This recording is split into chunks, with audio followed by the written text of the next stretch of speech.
asked, why is it at all-time highs today?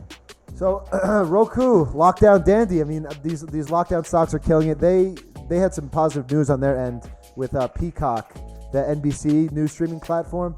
They didn't want to put it on the Roku platform, but now they decided they're going to, and that was the positive catalyst today. It's up 18%. But this is just one of those other lockdown stocks that killed it, and this is a beautiful chart right here. Mm-hmm. And this is even like a great example, even earlier with Anish's retest question, where if we, say you draw like a horizontal line over, say 177 in Roku. Let me know when you have that up. I got it. All right. So if we see back in September of 2019, we can see when Roku kind of ran up to that 176 and it got destroyed, that smack.